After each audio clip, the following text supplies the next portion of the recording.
Hey everyone, welcome back to Under the Covers. I'm I'm not alone today, and it feels pretty good. Feels pretty good, I gotta say. It's good to be back. Holy moly. What a month. I've been around the world and back. Well, halfway around the world, so it's been I feel bad that I haven't been able to do one of these in a while, but it's good to be back. I'm excited. As you can see, Yeah, I even got proper attire.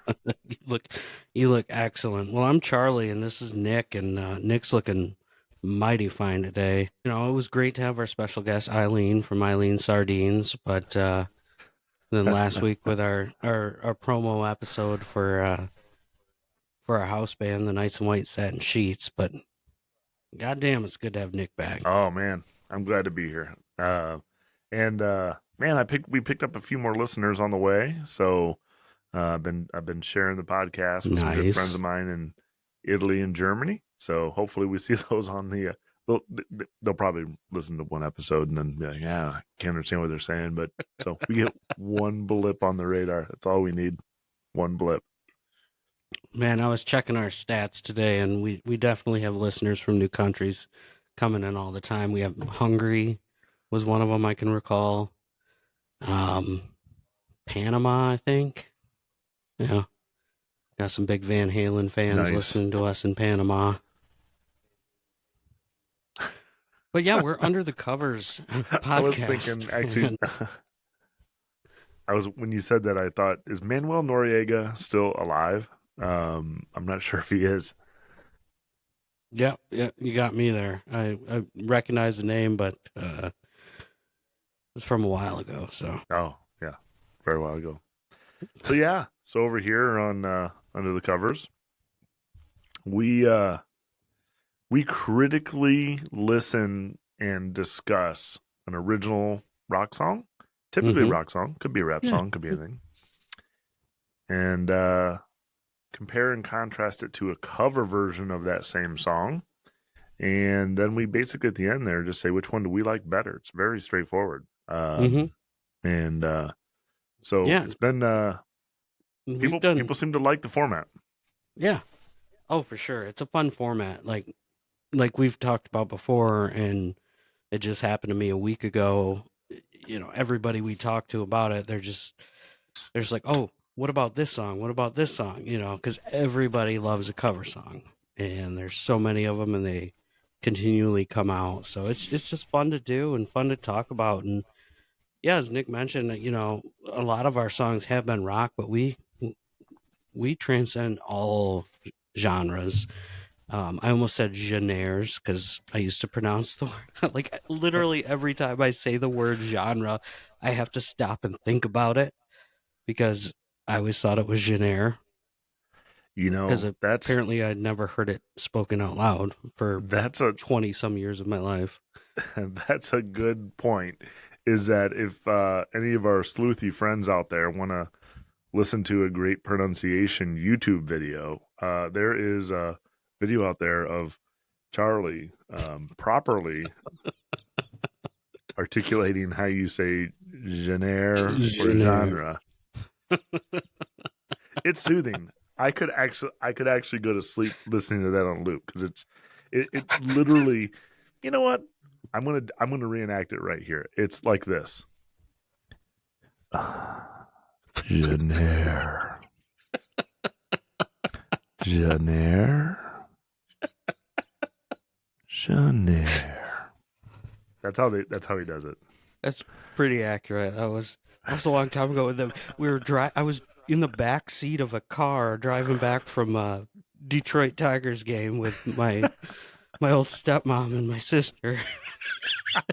And just wrote it on a sheet of paper. I'm just back there. You could hear like the music playing from the stereo and everything, and they're like, "What the fuck is he doing back?" Recording a goddamn YouTube tutorial on how to say genre. It's yeah, it's worth a listen. It's only going to take 6 seconds of your life, so you can go ahead and find that out. We'll probably post it on our social media just for you guys. And you That's probably a good idea. get those numbers up, Charlie. Genre. Genre. Genre. Oh, speaking of that, I did a TikTok on our gin and juice episode, and it's Nice. like 800 fucking views. Like, Holy moly! yeah, it was Wait till we amazing. wait till we get that merch side up. We're gonna sell like 6 T-shirts. We're gonna be profitable in no time. I did have a buddy say like he's surprised we're not selling T-shirts like that we make like Weezer. I hardly know her, or let's sink another drink, or the pony shirt. He's like, Oh, you guys. I mean, we have stickers. I've just been giving them away though. that's not the way to become profitable. But I actually have been putting let's sink another drink into my vernacular, and people like double take at this phrase. I'm telling you, I think we like Alice's restaurant. I think this is going to catch on, and it's going to become like a few small community, and then it's going to be bigger, and it pretty soon it's people are going to be this will happen in like 1 year Yeah, or two I, or 10. I'm with you. I'm with you. I've been adding it to my vernacular as well, and telling everyone I know, which is pretty much you, our listeners, and some people at work who are listeners as well. So, So I hate to say it though. I mean, we've basically plagiarized the phrase. I mean, it's not our idea. It's just our idea to insert it into modern society. yes. I did not come up. We did not come up with that phrase. We know that. We literally said it. It's a lyric in the song, but it's just something we got to say. You can't patent lyrics Nope, in I've Googled it. vernacular. All right. So All what are right. we doing today? We don't even nobody knows what song we're playing unless they clicked on No. the link and they saw it in the title. True. They probably will see it in the title before they click on it. You know what's We are. weird is we're more than 18 episodes into this. I'm 18 official episodes, and I just put that together that nobody's going to know this because they just randomly clicked on a link until that moment when it came out of my word hole that they would have to have clicked on the link that says this song. So You're. That's a very good point because yeah, we always try to like slow play it. Like, ooh, what are they going to talk about today? our biggest fan Matt was like, "You didn't even tell anybody until like 18 minutes into the thing." And you know what? Fuck you, Matt. We didn't. We know what we're doing here. I mean, I know I'm admitting that I didn't, but just the deal is everybody. Come on, go ahead. What song are we doing today? Rosanna by Toto, and the cover version is Toto. by Weezer. Toto. Weezer. Weezer. That's the only way you can say Weezer. those names. I mean, you can't. I mean, Toto. Come on. What? Weezer? Weezer? Now, I'm saying it with a question mark just because I can't stop reading your shirt. Weezer? I hardly know her.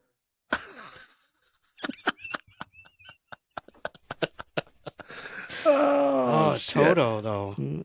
This is gonna be a hell of an episode. This is gonna be one that we need to boost because I'm a little lubed up and haven't eaten today, so this will be a good one.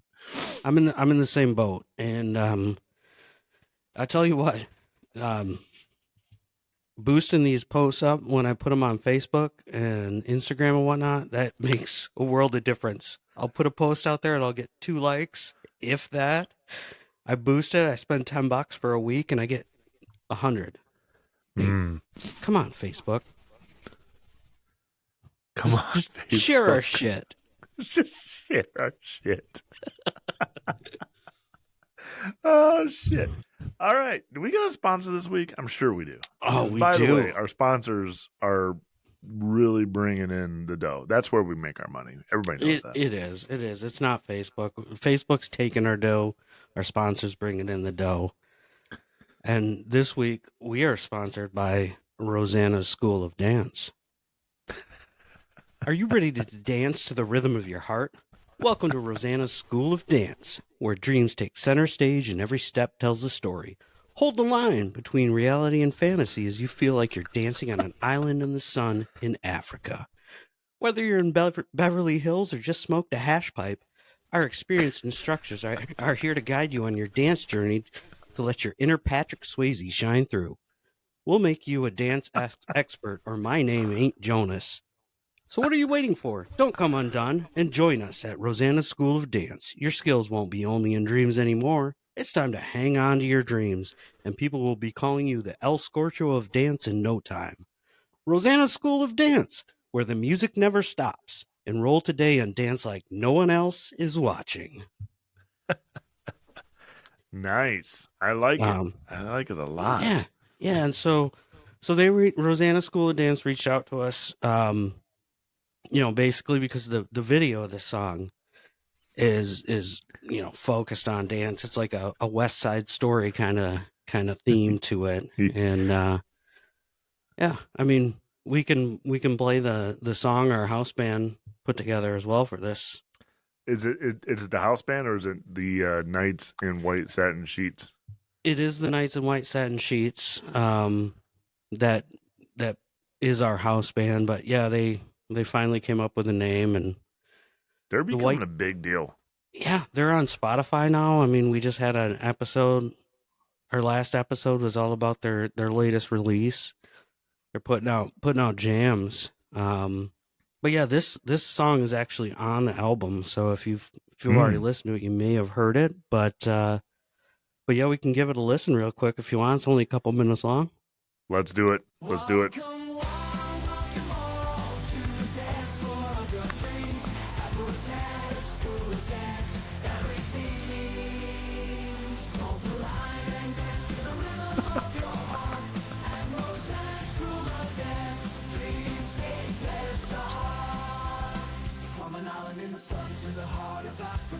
Whether you're in Beverly Hills or just smoked a hash pipe, we'll teach you to dance. Let's make believe it's singing, so with every twist and shout, you'll be the El Scorcho of dance. Just like Jonas, you'll see. Feel the pork and beans of our choreography. Feel wild and free, unleash your inner Patrick Swayze. Let your spirit flow at Rosanna's School of Dance, where dreams put on a show. Don't come undone, join us now, let's have some fun. Your skills won't be only in dreams anymore. It's time to hang on tight and let your spirit soar. Rosanna's School of Dance, the music fills the air. Tight like no one else is there. Rosanna, oh Rosanna, oh Rosanna, oh Rosanna, oh Rosanna. R.I.P. Patrick Swayze.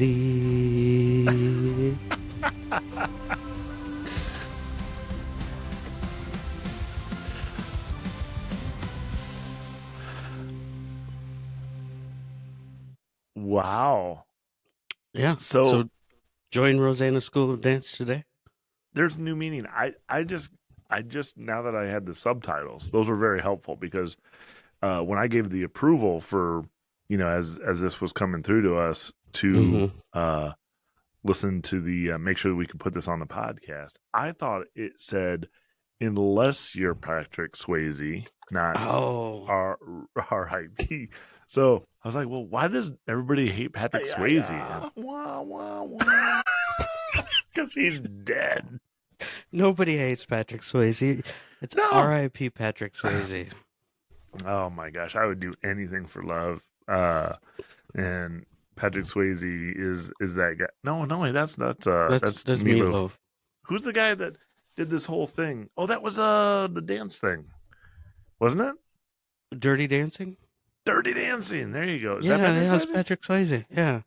So Yeah. the reason why Rosanna School of Dance is so, focused on Patrick Swayze is Patrick Swayze was actually in the video for the song Rosanna. He was uncredited. I did not. It was before. Wow.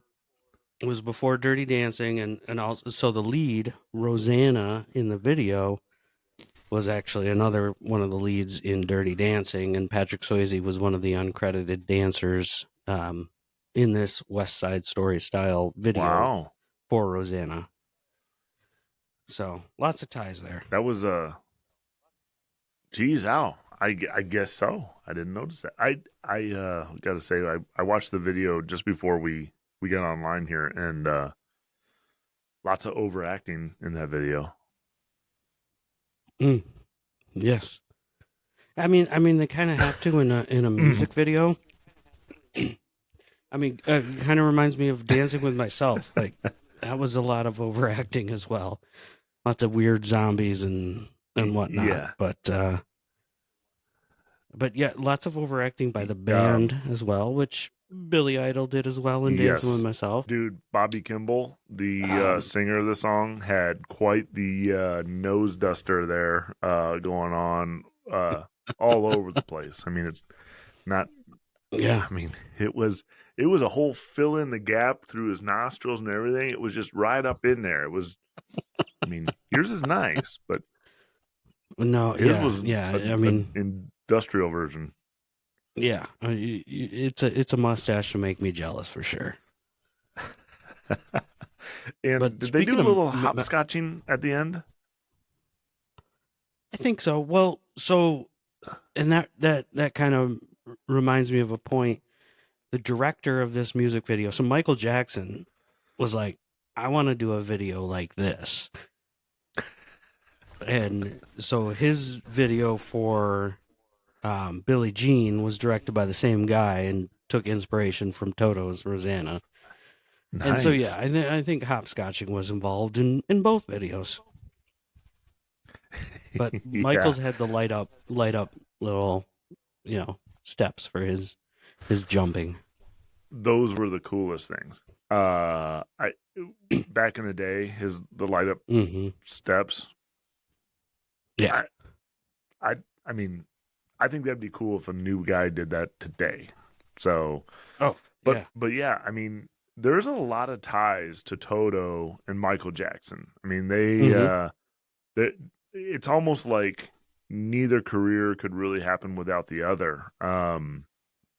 And for those that don't know, is Toto was made up of a collection of studio musicians. And when I Hmm. say studio musicians, they were like the best studio musicians that you could have. Yeah, it was like Th- a super group of studio musicians.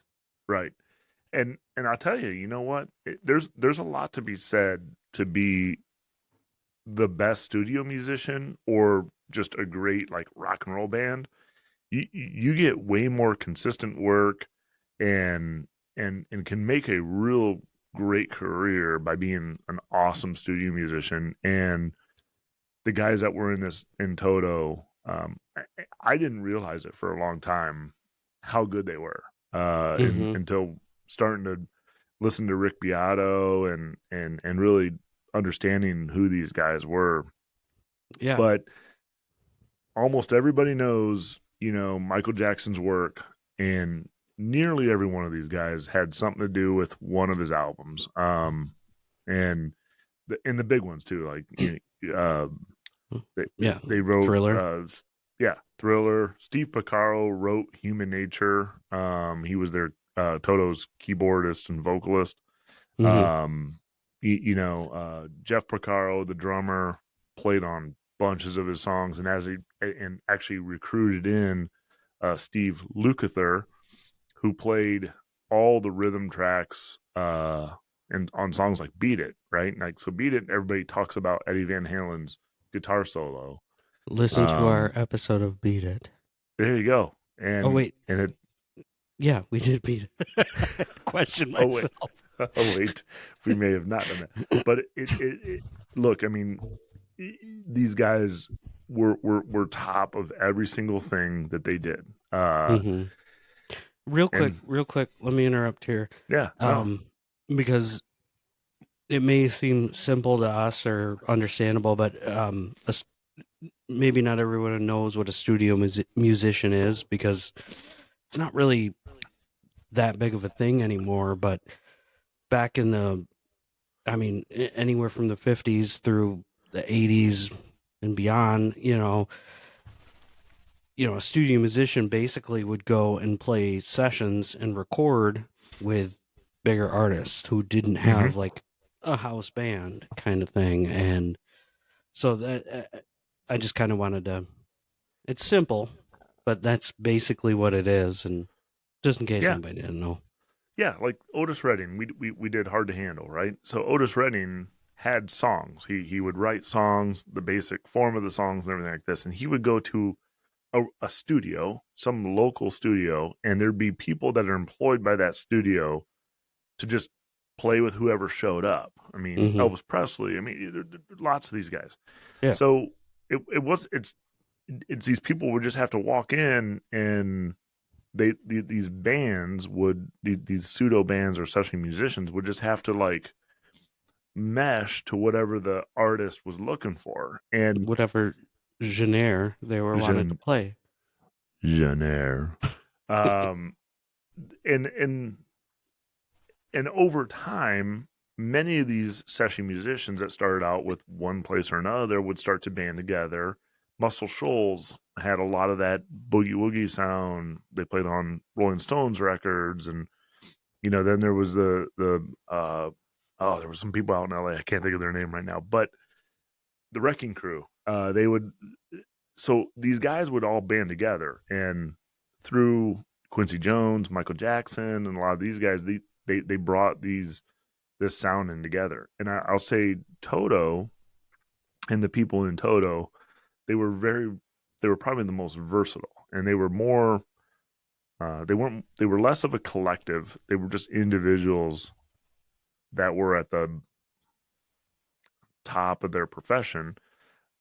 Specifically, Jeff Porcaro, he was on drums, The drummer. and there's a lot of references to him, saying he's arguably the most highly regarded studio drummer in rock from the 70s and 80s, and the sound that you hear and you associate with drums and that beat,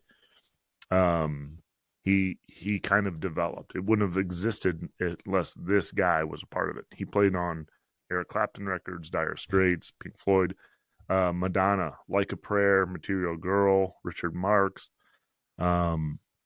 He was the foundation and kind of the glue that brought that spot together. And again, he's instrumental, quote unquote, haha, pun intended, in Rosanna, with his drumming. Yeah. His little halftime shuffle. That was kind of a, where he intros the song into it. Yeah, I read that, he was getting influences from Led Zeppelin's, John Bonham, from Fool in the Rain, Bo Diddley, Yeah. and yeah, so it's this Toto, and yeah, until recently I didn't realize how much of a kind of super group they actually were. Where They were. I mean, and these guys recorded with thousands of songs and albums for different artists. It's amazing. Yeah.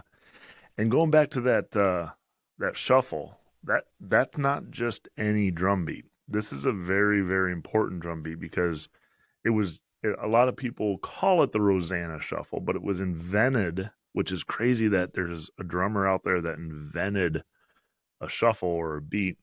But it was really based in a guy named Bernard Purdy's Purdy shuffle. And Bernard Purdy was another session musician. And this dude, he played with anybody from Wilson Pickett, Louis Armstrong, Bette Midler, Robert Palmer, Leslie West, Wolfpack. Nice. And this halftime shuffle was again, when we listen to this song, you'll hear it right front and center, because it's a very complicated, and the groove in it has to be done just right to be awesome. And it's iconic. I love hearing it. And when there's a lot going on with that shuffle, but it's definitely based in history, and only the best drummers really, really pull it off. That's awesome. Yeah. I also heard that in the song, like, I heard an interview with Steve Lukather and David Patch. Patch? Is that how you pronounce his name? Yeah, let's call it that. Page, Page, Patch, Page, Page, whatever. Page, probably more accurate. Yeah. But yeah, I listened to an interview and they were talking. This was like basically the version you hear is like the second take. Like they kind of Yeah. went in with they went in with an idea. They didn't go in with a fully written song. And yeah, and then that end piano kind of honky tonk style. They they just started playing that, and they just kind of jammed on for another 30 seconds or whatever. It's just fun to hear about these epic songs that go on as classics and as like a definition of a band. Like this has got to be a top 3 song of Toto, and it's just like, all right, here's the idea, let's just play, and then Yeah. that's what they come out with. Like it's it's great, it's amazing. And these guys, I mean, these guys knew how to run a studio. So this entire album, this was off Toto 4. So it was their 4th album. Oh, I thought it was IV because I thought they were It's like doctors or something.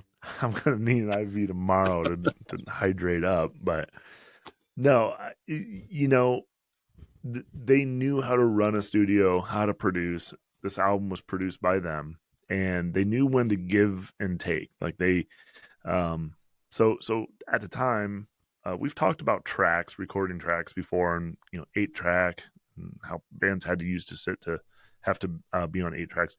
Well, this, Toto, what they would do is they would not only be on 24 tracks, which was modern at the time, but they found a way to loop like 3 separate 24 track machines together to get these sounds balanced and in the right spot. And when you hear this song, especially with headphones, we talk about this a lot of wear headphones, because they knew exactly where every sound should be in the soundscape, like 3-dimensionally.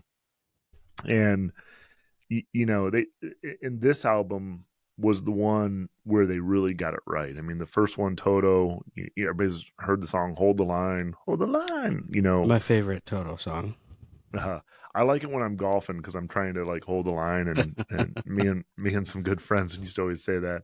Then they had like Hydra, which was inspired by George Lucas, and Turn Back, which was a little more arena but less keys. But this album, they mastered the studio, and I think it comes through in the whole album. I mean, you can, whether you're listening to Africa or any other songs on it, but this is the lead off track, and they've just balanced everything. And so it's a great song to pick. I've got to say, I didn't like this song for years because I thought it was Hall & Oates, and I just don't like the way they look. So I was like, fuck them. But the more and more I listen to this, Oh god. I know, and that's so horrible. It is because I know Hall and Oates hits, and I really enjoy them, and at least one of them has a extravagant mustache, so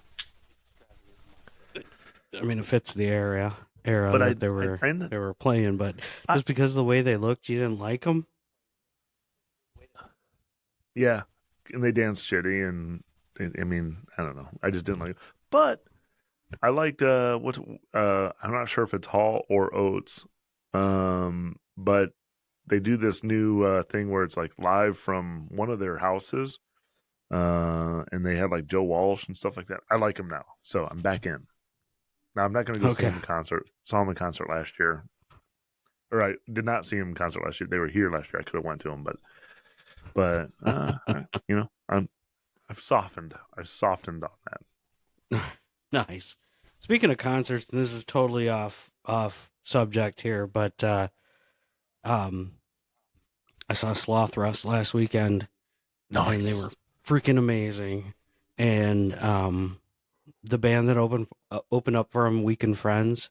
Oh yeah, I got a little poster back here. Sloth Rust signed by Leah and Will. Nice. And unfortunately, I didn't get to meet them. I left some stickers at the merch booth and explained who I was. and she said she'd give them to Leah and Will. Um, but Weekend Friends opened up for them, and they were freaking amazing as well. And so I met the lead singer Sonia at the uh, merch booth, bought an album from them, got it signed. Like I was like, "Hey, do you mind signing it?" And she opened it up, signed it. Yeah, Nice. it was a good old time. But Cool. anyways, so I hadn't talked to you since then, so Nice. I Nice. thought I'd let our listeners know that Sloth Did you Russ, also who did Pony, was awesome, and also Weekend Friends. Give them a listen, worth it.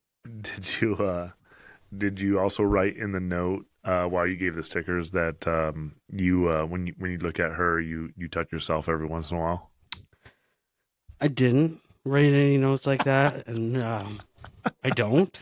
I mean, just being honest, but yeah. Hey, it's all good.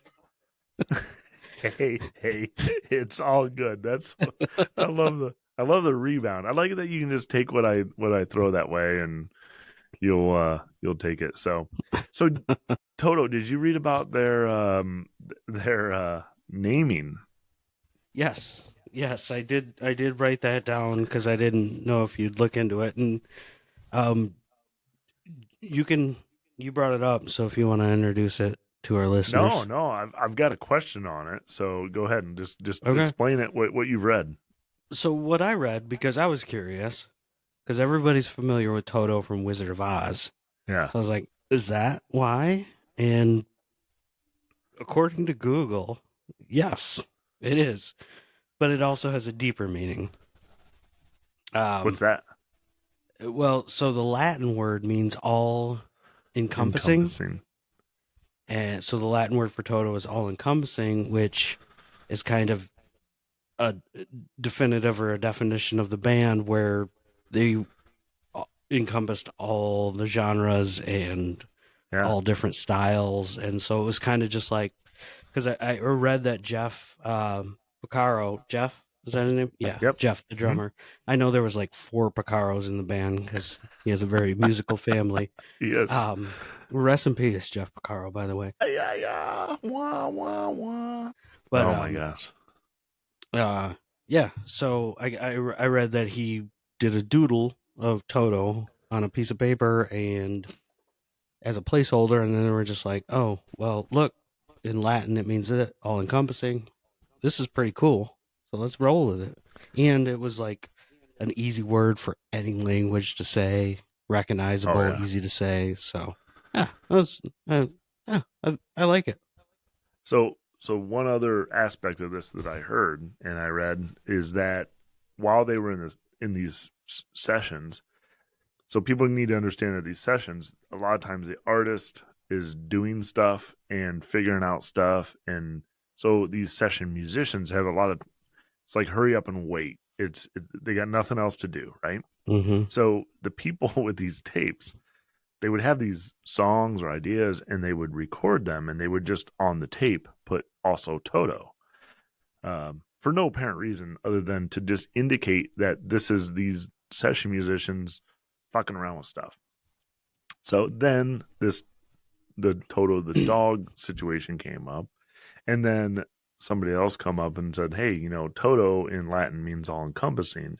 So my question to you is, did these guys just use like other people's money to like get going, which was very, very smart and very, very economical? I know these guys could afford the studio time, and I know that they basically ran the studio, but I don't know. I think it's pretty good. What do you think there, Charlie? No, I think that's a great thought. And basically, when you're saying other people's monies, like they were, but I mean, they were doing work, like they Yeah. were session musicians. So, but they were basically using the money they earned from this bigger studio's money to Oh, no, no, define no, their no. craft, No, no, no. and then I'm saying this. I'm oh, saying Michael Jackson is over there in that room doing like whatever ow, whatever, and shit, that, and Michael.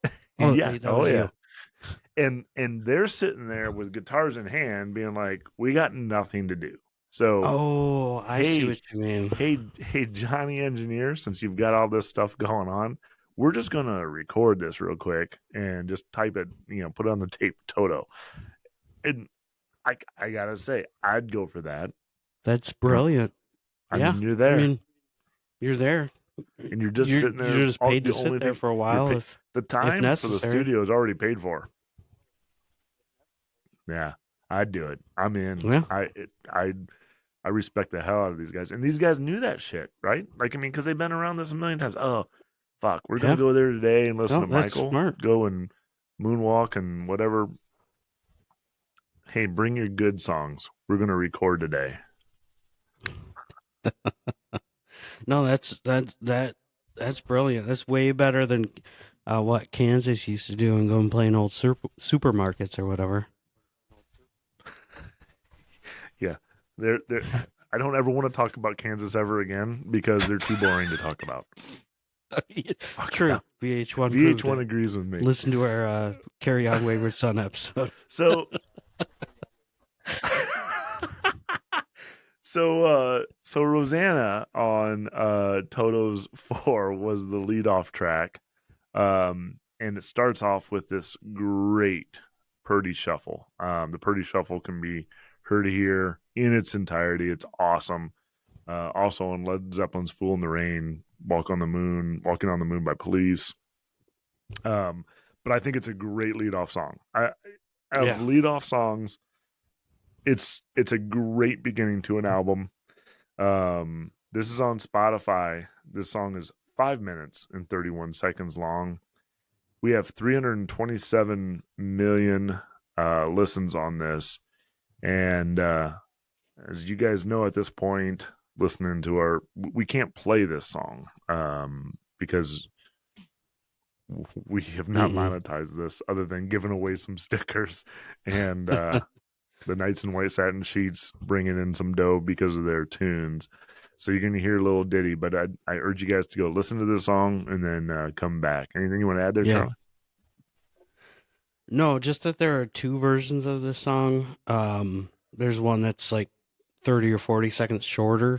But that's the one that doesn't have the little whole improved piano at the end and everything. So, but definitely listen to the 5.5 minute version. But that's all about. That's about all I got to say. That's what we're going for here. So, let her rip. This is it, alert.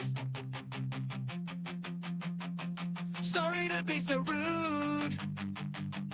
We can't play the song, but soon you'll hear the gong. We don't have the coin, but we're so glad you joined. Under the covers, this is the interlude. We'll be back soon.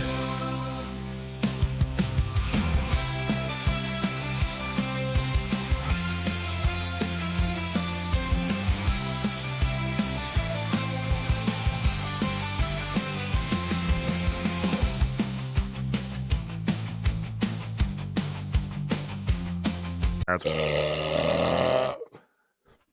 Welcome back.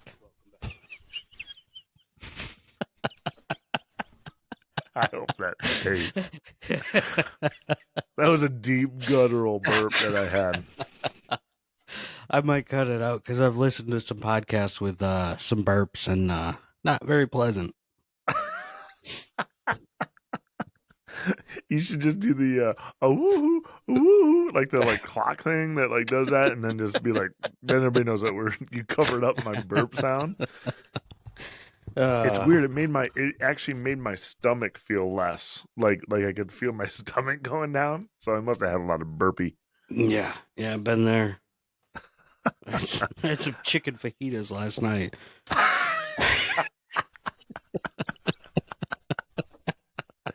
Oh, so this song, super well produced. I'm sure there'll be some people that say it's overproduced. Damn, everything is in its perfect spot. I think it's perfect. I think it's perfectly produced. Yeah, I think this is a song that needed to be very well produced and very well put together. And yeah, I think they did an excellent job, like start to finish. Wow. Yeah. And they utilize dynamics excellent all the way through. There's loud parts, there's things that bring you into areas, there's very quiet parts. And if you listen to this song with headphones on, you'll hear like whispers, you'll hear, Mm-hmm. and I'm not stoned or anything. It's just you'll hear people saying like, "You've got to learn how to say Jenner, Jenner." But No, no, you're right. You're right. There's definitely parts of the song where if you're just listening to it in the car or one headphone on at work or something, just casually, there's parts that you're not gonna hear, and it's not subliminal messages by any means, but yeah, it's a cool song. but even if you take those things away, the song is really good. The Mm-hmm. horns, the way it brings you into different sections, the drum and the feel. I think people underestimate that as well. There's so much to talk about. I want to just unpack it all at once. Well, so there's also like all the different sections of the song. I mean, you've got guitar solos, you've got keyboard and piano solos, and you got funky bass lines, you've got the awesome drums that we've been talking about. You've got different vocals on different verses. It's Y- it's it's a cool song. yeah, I didn't know for the longest time that Steve Lukather, the by the way, that's a cool name. I'm just gonna say Lukather. I always want to say Lucifer, but it's Lukather.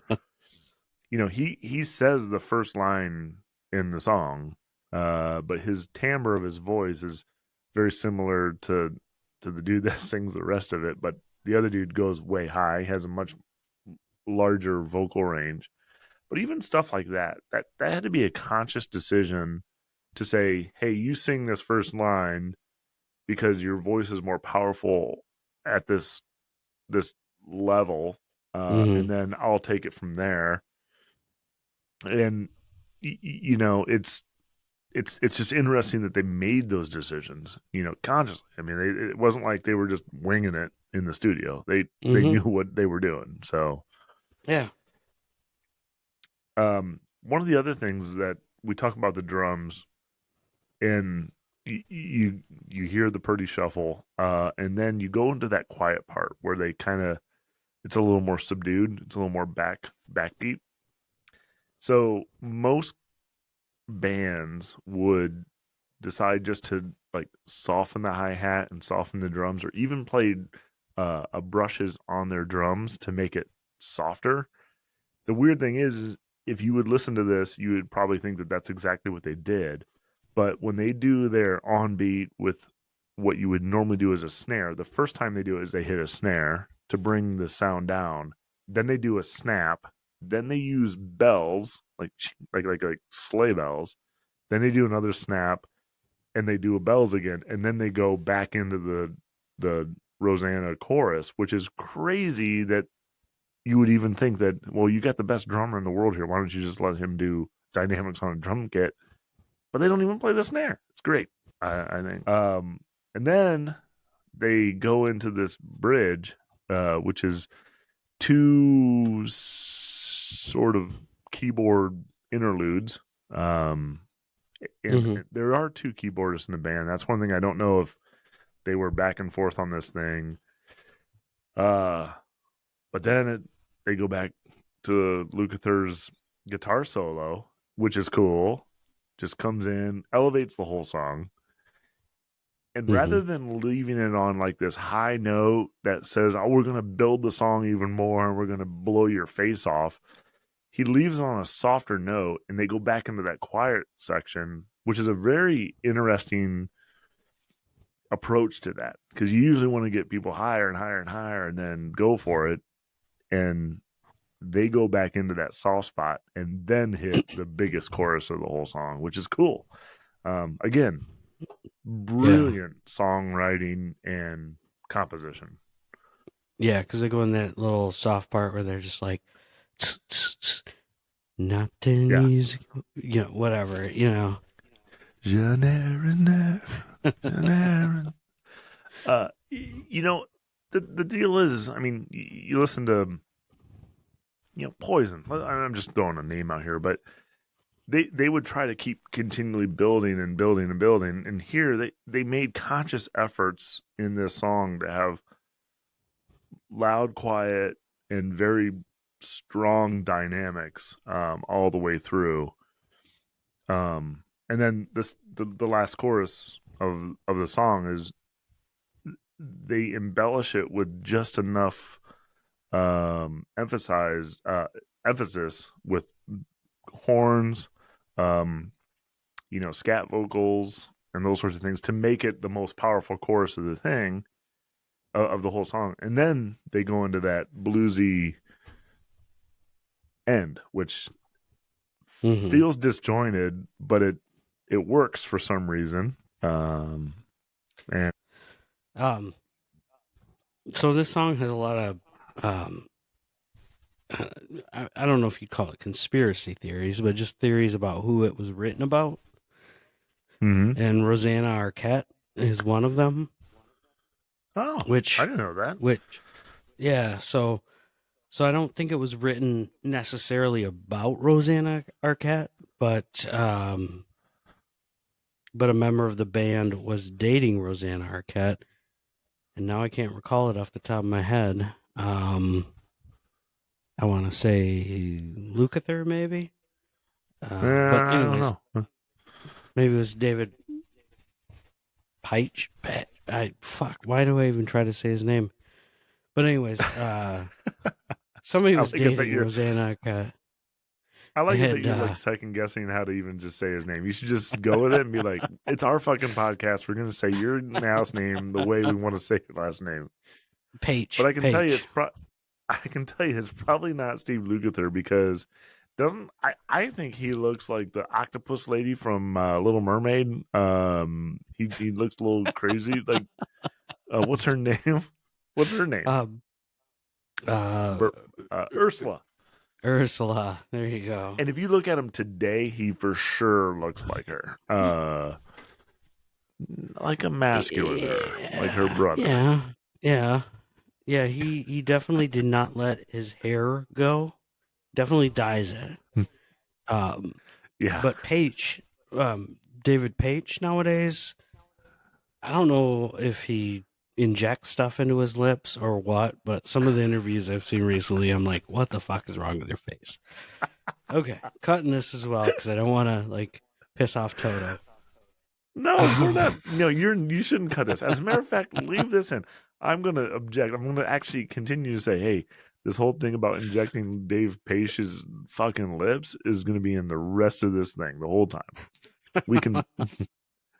I can't call the largest pop singer in the world a slut, but we can say David Paige's lips are injected with something. Are too big.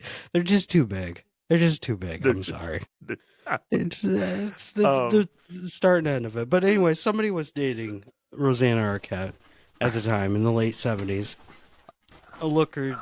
She's a looker to this day, so good for you. But nice. I don't think it wasn't written about Rosanna Arquette, but it was written, but she was around the band, so they were like, well, let's call it Rosanna. That's a good, yeah. Yeah. And it worked out. And, but Rosanna Arquette has been written about in other songs. For example, Peter Gabriel's In Your Eyes apparently is written about Rosanna Arquette. Really? Because they were together for a while. And she's got these piercing, beautiful blue eyes. Huh. Yeah. And but then it reminds me of another Peter Gabriel song that growing up, I was like, this song is awesome. It's fun. Sledgehammer. You familiar with it? Yeah. Oh, yeah. Love that video. Yeah. Love the video. Love the song. Did not realize till about a year ago that it's super hypersexual. It's all about. Oh, it's the actual. Yeah. Pile driving. Yeah. Look up the lyrics to Sledgehammer and you'll never view this song the same again. I promise you. I'll leave it at that. I can't wait. I cannot wait to get this podcast done.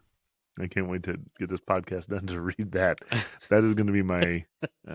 I was going to say my nighttime reading, but then it sounds like I'm going to go touch myself as I read this. Whatever. You're gonna have another So we're going to kid go if back to you, the song, if you read that song before you go to bed. but the ending deal. You guys, I love raging guitar solos, and at the end of Rosanna, Steve Lukather rips off pretty. As a matter of fact, I want to say a kick-ass guitar solo, but not only is it kick-ass, it seems to be getting the best it could be right when they fade out. And look, I fucking hate fade outs. That's stupid. And that's what Figure out a way to end it, producers are guys. for. The band produced this song, couldn't figure out how to end it. They just faded out. If they had an actual producer, the producer would have been like, "No, end this way." Yeah. I mean, can you imagine the conversation? So they put a whisper voice in the middle of the song going, Rosanna, and this guy is fucking ripping the guitar solo of his life, just short of when he played on Beat It. And they're like, okay, well, now we're going to fade it out. I'm like, no, you should have figured that out. I don't think Weezer goes into the studio and says, we're going to fault on how we end songs. And they're like, fuck, we'll improve the ending of this song and we'll do it. Yeah, Weezer. So that's a good transition, by the way. Because we do need to transition into Weezer. We've been recording for a while now. Yes. Yeah, Weezer did this song, but they didn't even put it on an album. So they released that Teal album in 2018, and instead of Rosanna, they put Africa on the album. Go Lions. Which is Go Lions, yes, but Africa is a far less superior song than Rosanna. Put it on a press. Hot take. Africa's okay. It's an okay song. But to not put Rosanna on an album, just put it on a single, and then put Africa on the album, come on. So the backstory. You need to go back before you can go forward. Okay. Is according to Weezerpedia, which I will tell you is surprisingly thorough on Weezer history and details. There was a fan, a 14-year-old girl from Ohio. Her name was Mary Clem, but we're going to call her Clem for the rest of the time because I'm not going to go fiddle fuck around about people's last names like you did the whole time here. Yeah, I did that a lot. She said that via Twitter or something that the band Weezer should do the song Africa, and got a following of people saying, do Africa. So Well, it makes sense. She's from Ohio, so of course she'd like one of the worst songs. Shit. Mary Clem's gonna be pissed. So anyway, Weezer released this single, Rosanna, as a response to this, which is going to your point, which is like probably a better song. They're like, we're gonna do this song by Toto. It's better, and we can do it like this: 2 fingers up, chicka-ma. And then, ha ha ha, jokes on everybody else. 5 days later, released this album, which had Africa on it. So, I'm not sure if it's a joke. Do you think it's a joke? I don't know. Is it a joke? Which? Them releasing Rosanna or... Like, basically, it's sort of all encompassing to me. It's the album, but it's also the song. You don't have to take it's all or nothing, but it seems like it's a joke.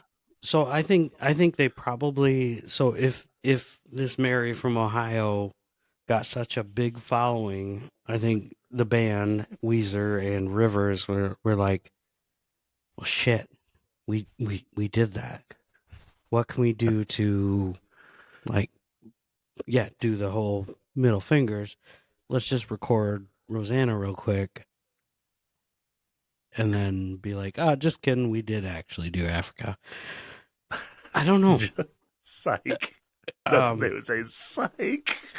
but honestly, that that whole covers album, it's all right, but it's nothing special. So then this ventures into my next question, and I'm glad this is all about transitions here. I transitioned over to Weezer really good. Now I'm transitioning into I'm playing into my whole thought here. So I've said a couple times on this podcast that bands, let me say this. I agree bands are in this business to make money. Do you feel like this album, this Teal album, was done as a cash grab, or I mean, or why would they do this album? It's a good question, and I haven't done any research on it, so I can't speak to my thoughts on it necessarily, other than maybe they had a contract, Maybe. where they had to fulfill one more album. Maybe they had a bunch of songs in the book that they wanted to record as covers, and they were just like, oh, this is our chance. We just released this album. We got this one coming out in a year. Let's just put this one out just to make everybody make sure they don't forget about us. I don't know. I don't Yep. know for sure. So So here's the way I look at it, at least, is Weezer never really took themselves too seriously, right? Other than when No. Rivers went to Harvard and got all pretentious and did the one album that nobody really likes, but I love it. You know, it might be a cash grab. It might be just a thing to say, hey, we want to be more relevant. But I also don't care, really. I mean, because it kind of fits in their vein. I mean, it's not so far off their beaten path that they wouldn't have some fun and fuck with their audience. And the reason I say this is I love Weezer. I had wanted to see Weezer for most of my life. And last year, you and I were lucky enough to see Weezer here in town. mhm. And probably my favorite song of Weezer's is "Say It Ain't So." I learned to play guitar. I think one of the first tabs I ever read was "Say It Ain't So," and nothing more. I didn't want anything more than to go to this concert and hear "Say It Ain't So," which I knew they were going to play, and hear it loud and proud. So the band gets up there, and I forgot what the tour was called, but their set looked like a big dashboard of a car, Mhm. and they come out. There was some shitty opening bands, and they came out, and the sound balance was not great. Like I Horrible. couldn't hear. It was horrible. We're poking each other like, what the fuck is happening? Like, this is the worst concert we've ever been to. Yeah, so they do the first song, and I'm thinking, like, look, give the sound guys a little bit of chance to figure out what's going on. Second song goes out, whatever it is, and then the third song is "Saying Ain't So," and this is a song I've wanted to hear since it came out. Like I've loved the song, and it's bad. And at this point, I'm to the I'm to the point where I want to go to the sound stage, like the EQ desk, front of house deal, and say, look, it's really bad back there. I mean, we spent some good money getting these seats. And after this song's over, Charlie, what does he do? He goes up to this big old dashboard. Like, he basically says, hey, I don't think it's loud enough, kind of thing. And he goes up to this big old, like Nick mentioned, like it was like this car stereo dashboard. And he goes, this comically large knob, and just turns it up. and then they fucking sound fucking perfect. It's Fucking wild. great. And So yeah, it was just like this song that is, yeah, again, to Nick's point, my favorite as well. Like, it's such a fucking great song. And they do this joke, and it's like doing the joke with shitty songs. I know. Like I just I don't know how I feel about it. Like I feel like I paid a lot of money for that song, you know. So but they've, like I said, they've never really took themselves too seriously. So is this song a joke? Is this album a joke? Look, I don't know if it's a cash grab. They did pretty faithful renditions of these songs. The songs they did on Teal Album were Africa, Everybody Wants to Rule the World, A Tears for Fears, which I love that song. Sweet Dreams Are Made of These. Fucking I hate that song. I hate the original. I hate the people. I don't like Sweets or Dreams. Take on Me, Happy Together, Paranoid, Mr. Blue Sky. That's a hell of a song to do. Yeah. No But Scrubs, also, Mindy Love. No, but yeah. like there was a couple flyers there, like you said, Paranoid and No Scrubs. Like everything else was like 80s or late 70s, and then they just well, No, you're Paranoid. right. You're right. But I mean, that was also rock and roll heavy metal. So it's Yeah. just weird. Yeah, it was a weird album. Didn't love it. They put I their like flair. parts of it. They put their flair on everything, and yes, there were some bright spots, but other than the Blue Album, there's nothing that I've loved. And maybe it's because the Blue Album ruined everything because it was so great.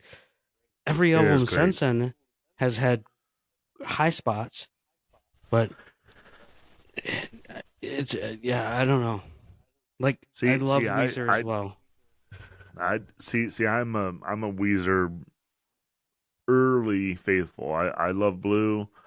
I like the Pinkerton Pinkerton and is the good. green and the green. I actually like the red better than the green, personally. The green's good, or the red's good. But you know, the biggest thing is at the end of this is that all these songs that they did on the Teal album were quote unquote sort of faithful reproductions. They didn't try to make them their own. They just tried to say, "Hey, we're Weezer and we can do these songs." And so I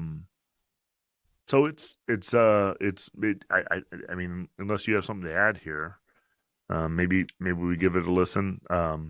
This song No. is about 30 seconds or so less than the original. It's got 4.6 million listens, so about 10%, 12% of what the original has.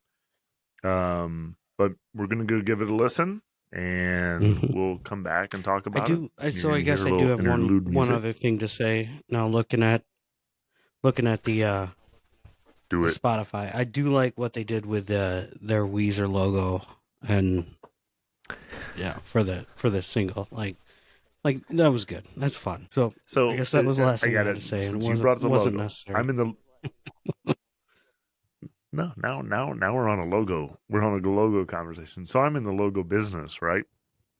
And I love the Weezer logo. I always thought it was cool. And so I lived in Western Michigan, but my family was from Western Ohio. So we would always have to drive down Michigan into Indiana and through Fort Wayne and into Ohio. And there is a company out there. This is an unpaid advertisement. There is a company there called Fort Wayne Factory, and their logo is literally identical to the Weezer one, and they were around since like 1950 or something like that. So obviously, you know, logos can meander around, but it's sort of funny when I was a kid and I saw a truck going down the road with the big FWF, and I was like, "Oh my gosh, that's Weezer!" And Nice. it was basically just a factory. So let's get into it. All right, 4 minutes and 51 seconds. rock and roll. This is the interlude. Sorry to be so rude. We can't play the song, but soon you'll hear the gong. We don't have the coin, but we're so glad you joined under the covers. This is the interlude. We'll be back soon. Oof. All right. That was a pretty fun version. It was. Yeah.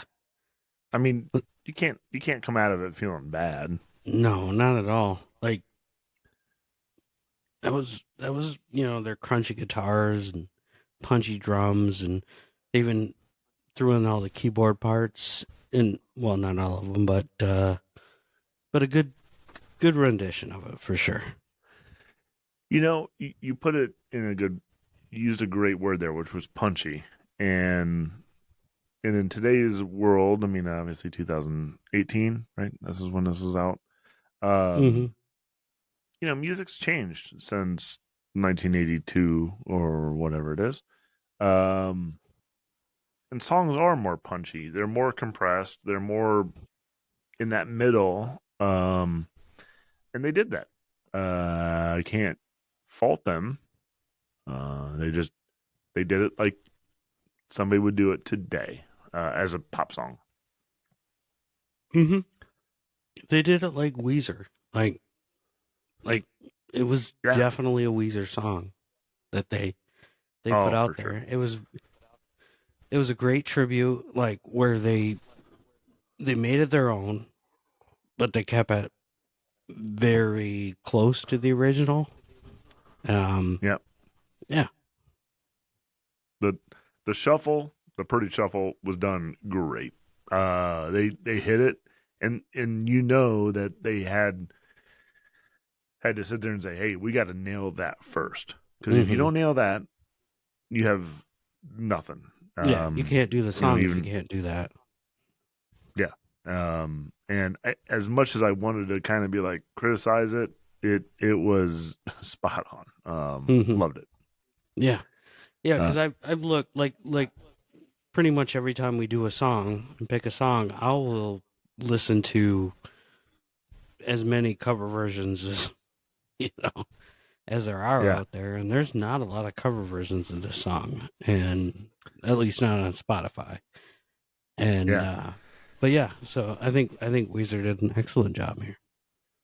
Yeah, and you know what? This is one of those songs I have actually even thought about asking you if you wanted to do an episode on songs that are uncoverable in a way. I mean, Stairway to Heaven's uncoverable because it's fucking Stairway to Heaven.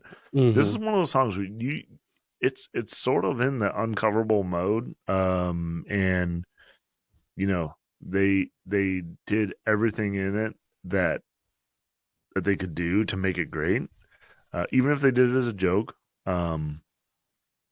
But there was it's the original is such a subtle high bar that it's hard to figure out, like, man, could you ever achieve that? Rivers vocals, you have to have such a huge range, especially on that high end, and nail those parts, that I smell a little auto-tune every now and then. Like, then I'm like, did he hit it and maintain it? I'm not sure.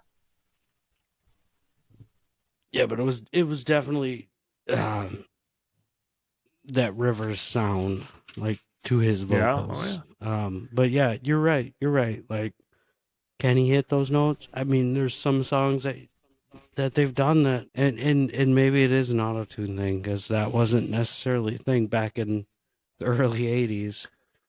No, they didn't have when they were recording. So yeah, maybe he uses that in other songs, but he has a range for sure. But Yeah, and he gets a pass because his voice has always been nerdy or wimpy. That he can be soft on the.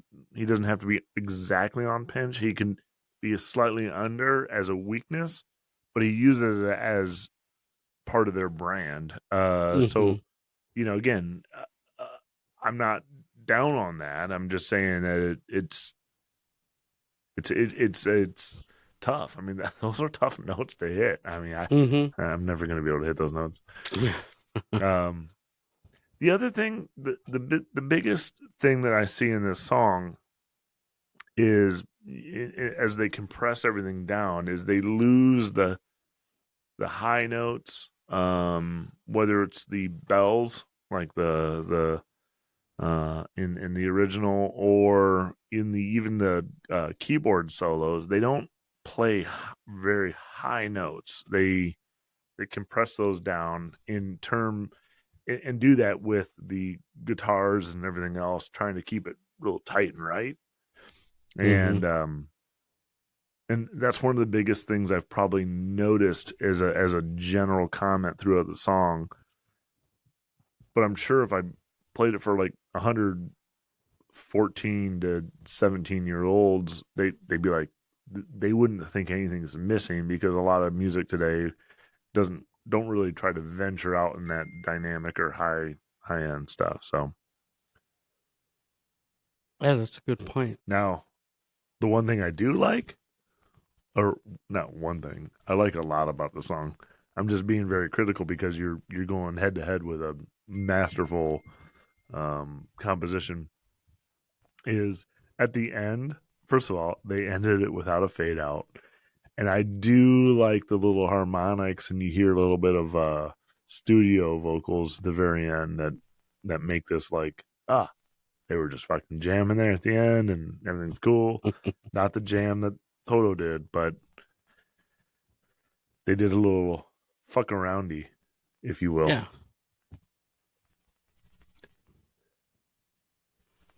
yeah, because I think at this point Weezer has that I don't know that authority where they can take a song like this into the studio and just try to do what they can with it and make it their own. Yeah, yeah. So I enjoy it, whether it's a joke, whether it's real, whether it's whatever it is. I enjoy it. I enjoy listening to that album. As a matter of fact, this is up in my top few albums of Weezer. But I'm ready to make a vote. How about you? Yeah, yeah, I'm ready. Why don't you go first since you've been gone for so long? All right. Well, this one here is pretty straightforward for me. Is number one, Toto wrote it, delivered it, and I never liked this song, like I said, for a long time because I thought Hall and Oates. That's who I thought did it. Um, Weezer, I love them. I almost love almost everything they do. And by listening to this song, it probably made me appreciate and like this song more, which is pretty pretty integral to my thought here, because I if they didn't do it, I probably would never listen to this song the way I've listened to it. But in the end, I think Weezer, just came up a little short with some of the compression, um, leaving out some of the details. And when it comes down to it, a cover song to me needs to evolve and push the song forward. And I don't think they did it. So to me, Toto. Let it be said, let it be written.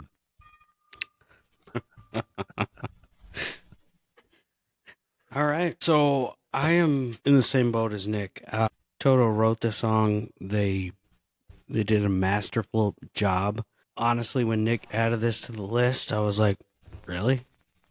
And the more I listened to the song, I was like, yeah, this is a fucking banger. Like the song is excellent. And then the more I looked into the band and all the members of the band, Steve Lukather, David Page, uh, Jeff Picaro, like all they did for music in the grand scheme of things is amazing. And I know we're not talking about that. We're talking about this one song, but this one song, what they did was amazing. Patrick Swayze was in the video. It's just a freaking amazing song. Fun to listen to. It's awesome. Weezer did an excellent job. They brought this song to a new generation. Like, and that's what's great about cover songs is they can expose music to new people and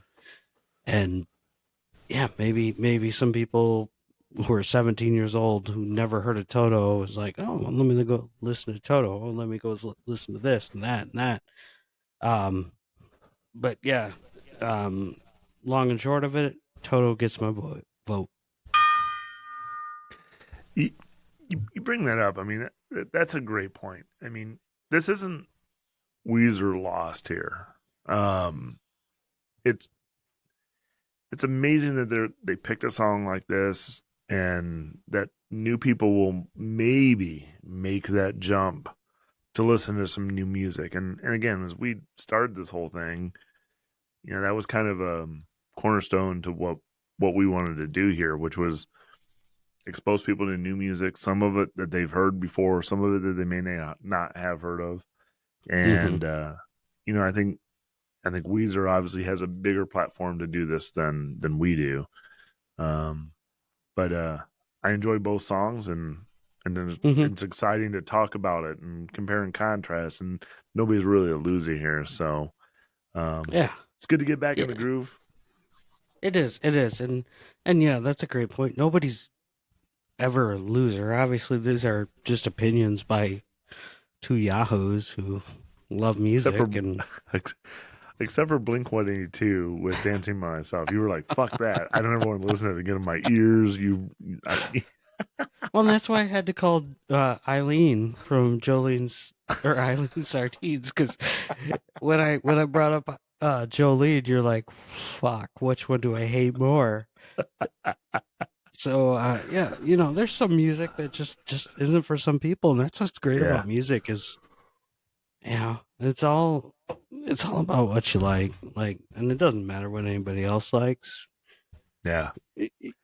You could hate both versions of this song, but just listen to our episode, subscribe to our podcast, and we don't care. We're happy. And buy our merch when we get that up. Buy our merch. Subscribe to our Patreon if we ever get one of those up there.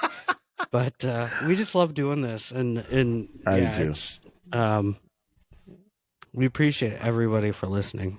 Absolutely. This is a little longer one for sure. Yeah. I'm sure I'll cut some stuff out, but right now we're at hour and a half. So genre.